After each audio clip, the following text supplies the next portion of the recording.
This time, it's a new shooting sport designed to test the hunter no matter what they hunt with. Is Shooting USA, reporting the stories of America's shooting sports.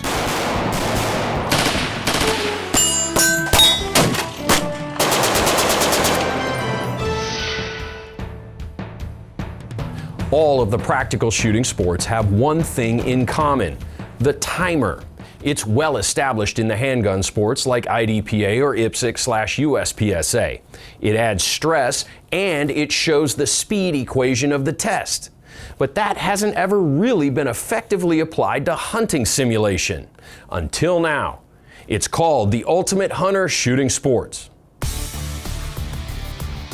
Under the ever-vigilant gaze of the Lady of Cameo, Austin and Walt Prue have developed a unique and challenging practical hunting simulation. The whole idea to begin with was to lower the bar to entry so that anybody who hunts already has the gear to be able to play the game. This father and son team have developed their version of hunting competition.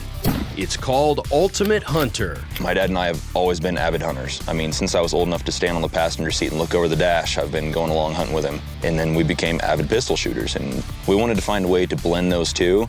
There was somewhat of a substantial barrier to entry just based on gear costs, something that we couldn't justify for what we were wanting to do.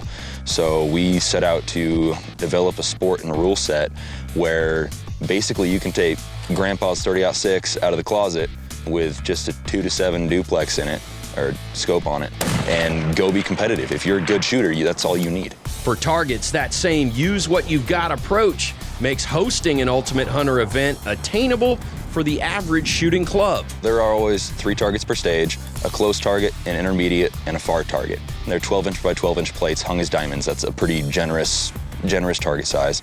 The close target is 100 to 200 yards, somewhere in that range. And then the intermediate is 201 to 350. The far target is 351 to 500. So your targets will always be in those zones depending on which color they are. Near to far, red, white, and blue. This target layout is challenging, but not impossible. We should be able to get first-round hits on all these targets. How quickly can you do it? So if you can get a first-round hit on all 3 targets, that's great.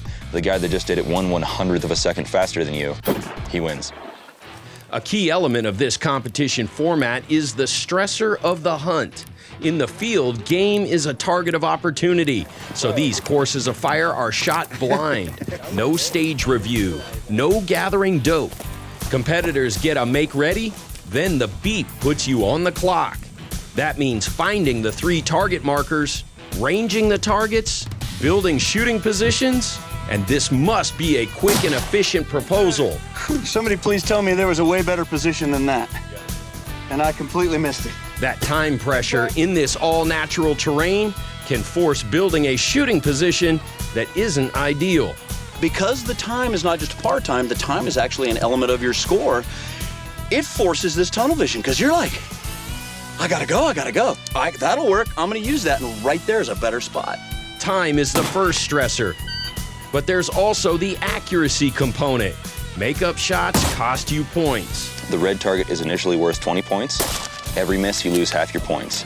But for every target, as long as you hit the target, which you have to do to advance, you'll get 10 points. The white target is initially worth 40 points. You lose half every time you miss.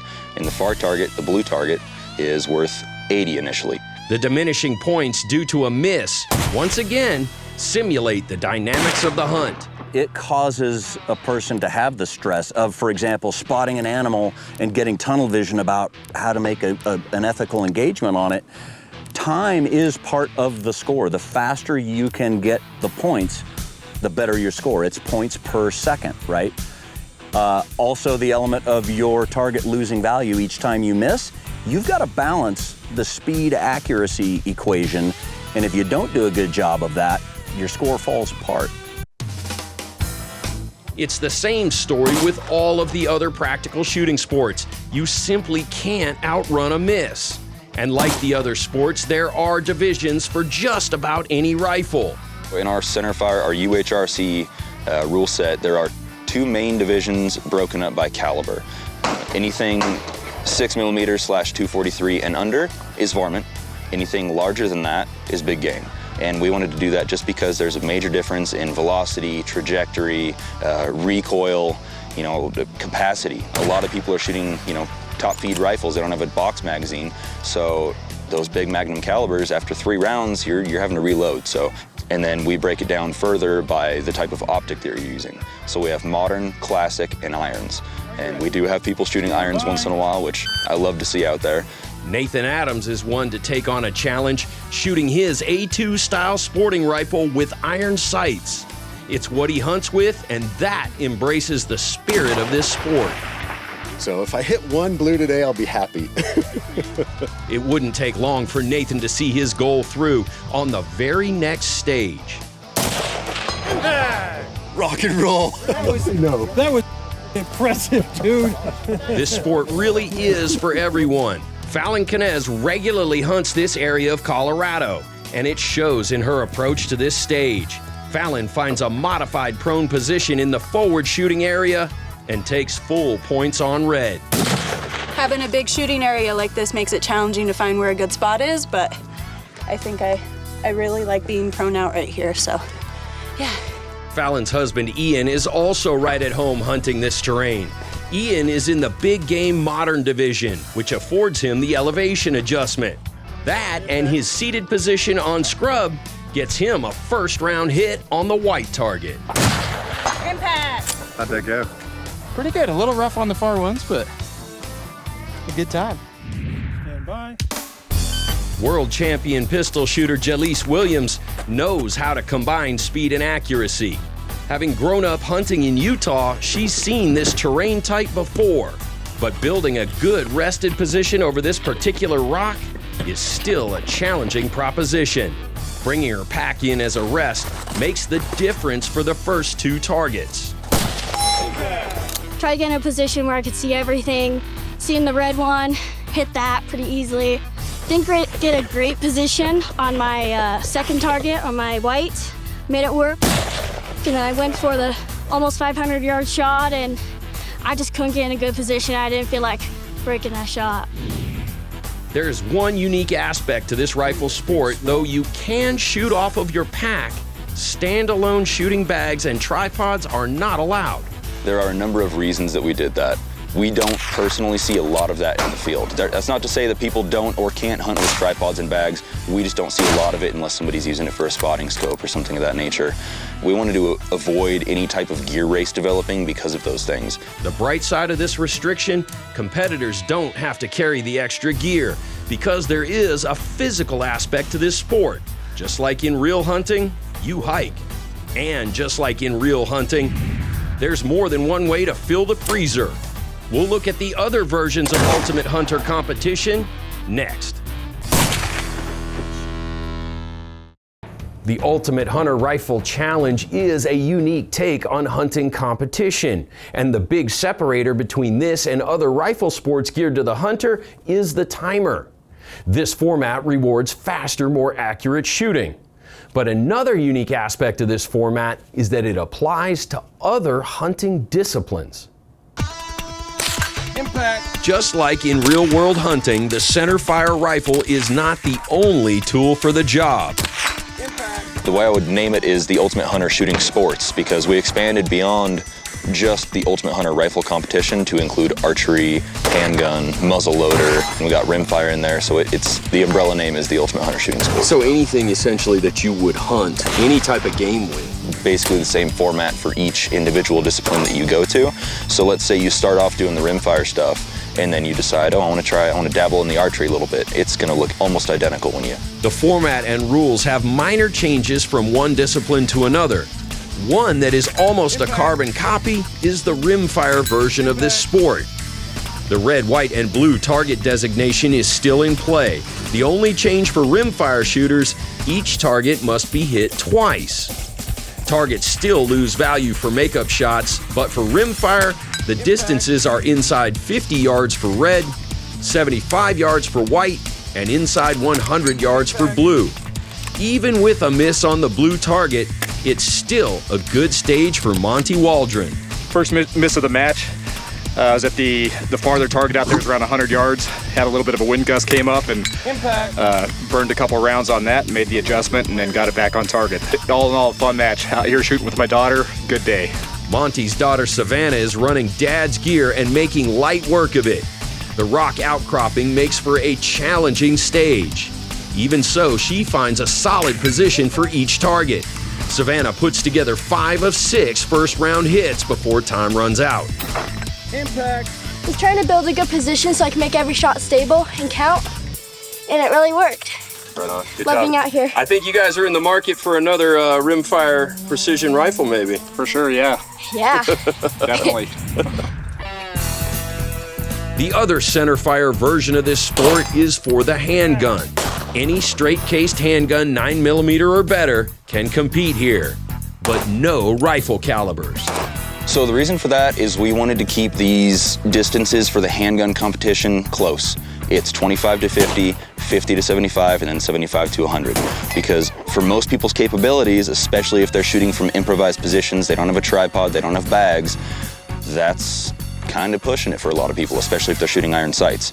And shooting steel that close, even though we're using half-inch thick AR-500, you get someone out there with a bottleneck cartridge, they might end up ripping through our steel and tearing that up. Most handguns can do well in this version of the sport. Those geared specifically for hunting will have an advantage. So what I'm running today is a Ruger Super Red Hawk, 9.5-inch barrel, cylinder clear, 9.5-inch barrel with a Burris 2-power, super capable at 100 yards.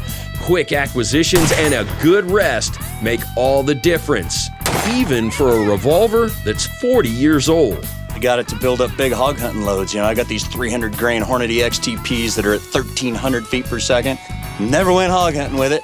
It's sat in the safe for, well, 40 years, I guess, now. When we decided to do this, I thought, heck with it, I'm gonna drag it out, throw a scope on it, and come play. And it's not terribly accurate, but it's, you know, it's a minute of deer at 100 yards accurate, so. Well, the final powder-burning version of Ultimate Hunter competition is for the muzzle loaders. Making a first-round hit in this division is vital because loading is on the clock. Competitors get 2 minutes and 40 seconds for the stage. There's a near red target inside 100 yards and a mid-range white target inside 150 yards. No long-range blue targets for muzzle loaders. There are divisions for primitive flintlock designs, and the classic division welcomes caplock rifles. Inline muzzle loaders fall into the modern division as long as they have open sights. Muzzle loaders with scopes are in the open division. The final form of Ultimate Hunter competition is just as exciting as all of the others. The archery version of this sport takes traditional 3D archery to another level by applying the time stressor. On the beep, the competitor hits the start button, starting the timer. Then each target is engaged, and a second tap of the button stops the time. Again, red, white, and blue target designators are present. Near targets are inside 15, white targets inside 35 yards, and blue targets are the long shots out to 50 yards. Nervous. It was fun. Yeah, I know when you put time to it, it's a whole different story. Traditional 3D archery targets and scoring are in play. 11 ring hits are worth 80 points. 10 ring are 40. The 8 ring is 20, and any other hit on the target is worth 10. There are 3 divisions. Traditional is for single-string recurve shooters, like Chris Crow. Dude, that's what makes it fun challenge. You know, it's based, the way it's built is definitely for every kind of archer that there is. The classic division is for compound bows with fixed pins. And the modern division is for compound bows with adjustable sights, like the one 12-year-old Brooke Nielsen shoots in competitive 3D tournaments. So how does she like this new version of competition? I think I kind of like it better because you have to be timed to do it. So it gets you like going faster. It's the same reaction from brother Brent, who is also an experienced 3D archer. A little scary because I didn't know if I was going to hit it or not. You gotta go faster since you're being timed. Time is the key to making Ultimate Hunter Challenge fun.